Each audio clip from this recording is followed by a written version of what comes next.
The stories tonight. The tourism sector has lost over 100 million shillings in the last 2 days after Western nations ejected their citizens from Mombasa. The travel advisories by the United States and the UK now threaten to cripple Kenya's tourism sector. Here's Ashamwulu with that report. During the low tide, the beaches are the busiest. Little children swimming in the shallow waters, and enthusiasts of water sports going into the deep sea.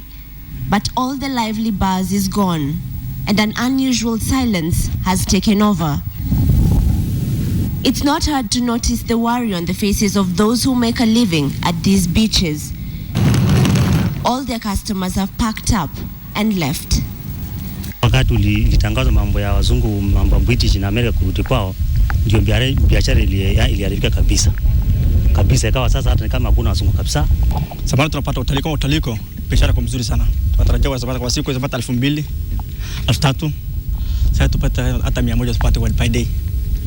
Maana hoteli ndio empty. Wale tunategemea hapa hakuna ugeni. I think the industry, particularly at the coast, has been facing some very challenging times. Occupancies are down to totally unviable levels. And I think that this advisory has now perhaps is the final nail in the coffin. While foreign intelligence points at a major impending attack in Kenya, the state has downplayed the warnings. Acts like were done yesterday by the people that you've just mentioned only strengthens the will of terrorists as opposed to helping us defeat that war. But both the US and the UK say they've passed on the intel they have to Kenyan officials. They say they're still working with anti-terror units on the current threats. This must be serious. This is the first time we've seen these nations behave like this.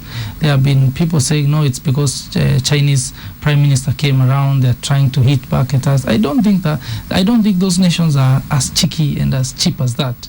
Whatever it is they have done and said must be taken with utmost seriousness. And if we don't do, then we are doing this, we are only harming and putting our lives and our nation at a big risk.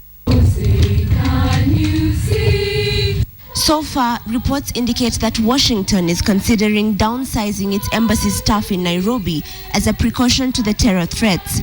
British Airlines have also relocated their crews to Zanzibar. Who knows what they know?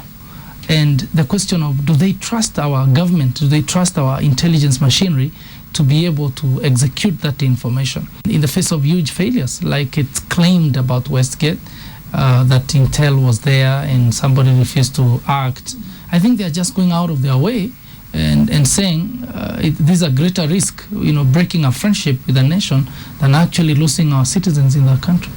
As more foreign nations join the bandwagon of issuing security advisories on Kenya, the country is scrambling to resuscitate the biggest casualty of terror, tourism. Ashamwulu, KTN.